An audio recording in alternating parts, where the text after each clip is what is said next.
Bonjour, je suis Isabelle Loire, créatrice de la méthode EsoCosma. Aujourd'hui, j'aimerais que nous fassions un focus sur les pensées envahissantes.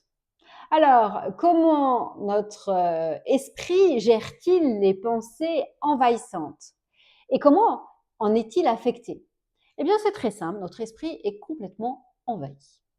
Alors, comment ça se passe effectivement? Eh bien, imaginons par exemple que demain, j'ai un rendez-vous avec mon supérieur hiérarchique. C'est un rendez-vous vraiment à enjeu, c'est un rendez-vous important. Et on pourrait dire que ce rendez-vous prend tellement de place dans mon esprit que c'est un petit peu comme s'il occultait toutes les autres activités que je pouvais avoir jusqu'à demain, voire que je sois incapable de me projeter sur le week-end prochain ou voire même d'autres rendez-vous importants du mois prochain. Ok, ça se passe comment? Ça se passe comme si je fermais les yeux et là, cette image, je peux voir qu'elle est énorme. Du coup, je n'arrive absolument pas à me ressourcer. Même lorsque je suis en train de déjeuner avec mes amis et que tout le monde est en train de s'amuser, de parler d'autres choses, de rire, eh bien moi, tout ce que j'ai dans ma tête, c'est cette image de ce rendez-vous de demain. Alors, comment faire?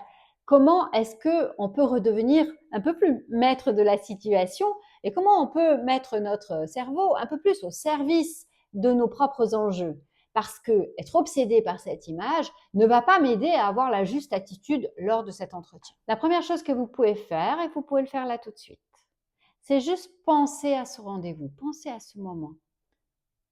Pas chercher de solution, juste penser à ce moment. Et puis observez l'impact que ça peut avoir sur votre corps.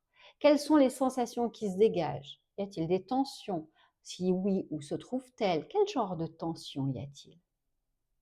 Et une fois que vous portez votre attention sur ces sensations et sur la pensée que vous avez de ce rendez-vous, je vais vous proposer de laisser venir à vous une image. Peut-être est-elle très proche, peut-être est-elle très grande et plus loin. Observez, à quelle distance se situe-t-elle de vous? Peut-être même êtes-vous dans l'image. Comment est cette image? Est-ce que c'est un film? Est-ce que c'est juste une photo? Est-ce que c'est en noir et blanc? Est-ce que c'est en couleur? Une fois que vous avez pris conscience de l'image et de son emplacement, je vais vous proposer de jouer avec cette image. Parce que là où elle est positionnée, eh bien visiblement ça envahit votre espace mental. L'idée, c'est que vous soyez en capacité de réfléchir et d'analyser, mais que vous ne soyez plus submergé par cette émotion qui vous envahit. Vous allez donc prendre conscience de cette image et puis éloigner l'image. Et observer l'impact émotionnel que le fait d'éloigner l'image peut avoir sur vous. Trouvez la juste distance pour continuer à la voir sans la perdre de vue, tout en restant confortable et dans la capacité de réfléchir à cette image. Peut-être de la même manière que elle est peut-être apparue face à vous, je vous inviterai légèrement à la décaler. Ça vous donnera un peu d'air pour respirer et envisager votre chemin et votre avenir après ce même rendez-vous. C'est ça l'idée.